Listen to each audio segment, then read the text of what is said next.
underline situ, dia pegang itu. I love you much, but I need you love me much too. Itu penting. Jadi tak lain. Jadi kita tak ada batas dah. Jadi tokoh-tokoh politik PAS harus tahu, jika PAS juga tidak mahu menjadi sebuah bahtera yang karam dan akhirnya akan melemahkan pakatan, mereka harus berubah.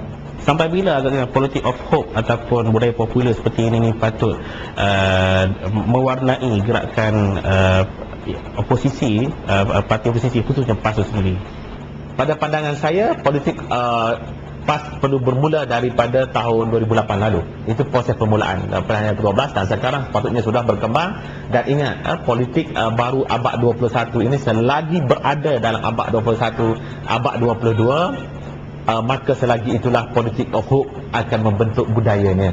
Okey, kita tidak tahulah apa yang akan berlaku pada abad 23 nanti, tapi selagi sepanjang abad 21 sehingga abad 22, politik budiman ini, yang kedua politik jauhari ini, dan yang ketiga politik profesional ini akan digunakan. Saya mengambil contoh, ada seorang pelajar bertanya, tidak bolehkah tokoh PAS yang berpendidikan agama, contohnya dari pondok kemudian belajar di Mekah dan sebagainya, akhirnya menjadi ilmuwan Islam yang unggul, itu muncul seperti mana seorang pelakon bermaksud dengan pakaiannya, kerana kami nak tengok mereka ini, wah lawanya, wah cantiknya, sesuai dengan mereka.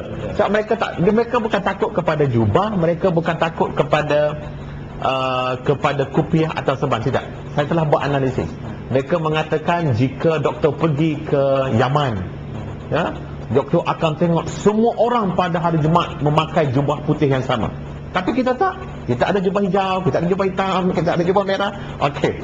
Kemudian jika doktor pergi ke Bosnia, ada anak muda mereka jadi tokoh politik yang sangat luar biasa. Mufti baru berusia 32 tahun, memakai serban, tapi kami punya wah handsome-nya dia, wah baiknya dia. Nah, jadi inilah politik of hope yang ditawarkan, iaitu politik yang saya berpegang kepada tiga, iaitu politik budiman, yang kedua ialah politik jauhari, dan yang ketiga ialah politik warak.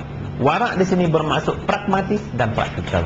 Masih lagi dalam media dan di P036 satu analisis ini pandangan blogger.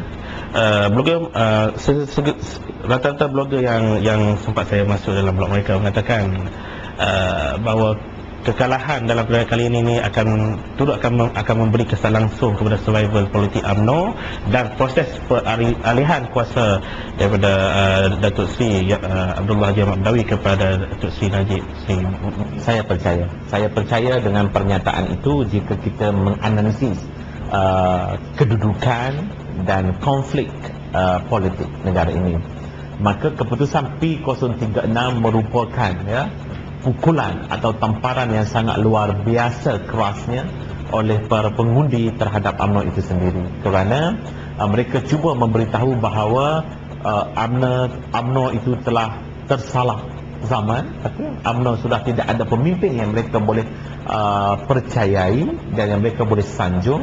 Sebab itulah saya pernah mengatakan, ada beberapa pandangan mengatakan apakah pandangan kita untuk dipelajari juga oleh siapa saja, baik PAS, DAP dan sebagainya. Saya mengatakan jika kita merasakan kedudukan kita sudah salah zaman, maka satu generasi mesti dihapuskan, iaitu harus dibangunkan pemimpin-pemimpin baru yang bijaksana, yang budiman, yang jauhari dan sebagainya, yang warak tadi, yang toleransi, yang pragmatis dan yang begitu praktikal.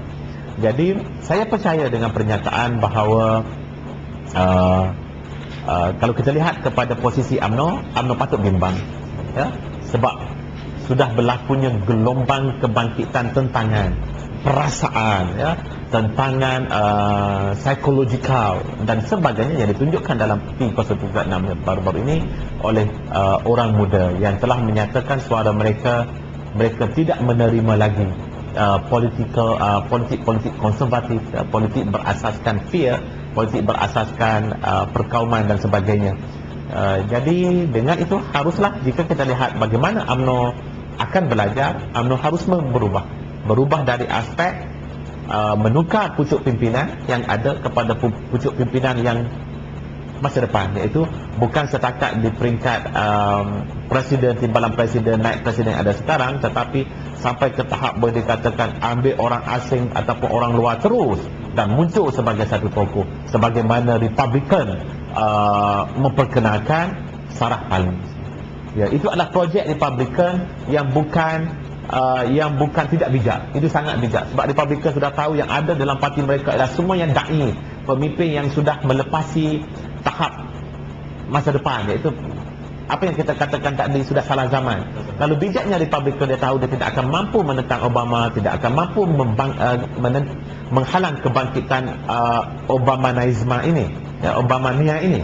Lalu mereka mencipta satu tokoh baru Palin, dan akhirnya mereka akan beri sedikit demi sedikit dongeng, ya, mitos, memasukkan nilai-nilai Budiman Johari pada Palin. Dan saya yakin 4 tahun lagi Palin akan bertarung dengan Obama dengan sangat luar biasa. Kita ini media yang memegang peranan salah satu faktor. Okey, maksudnya kita sudah sampai ke penghujung rancangan, dan tajuk yang sangat menarik ini tu Trend Media DT 036 Kuala Terengganu, satu analisis, dan kami pihak TV PAS ini mengucapkan terima kasih kepada Dr. Abu Hassan Hasbullah, pengarah pensyarah kanan Jabatan Pengendalian Media, dan insya-Allah kami pulangkan tajuk ini, perbincangan ini kepada penonton di luar, dan sama-sama kita lakukan satu perubahan insya-Allah.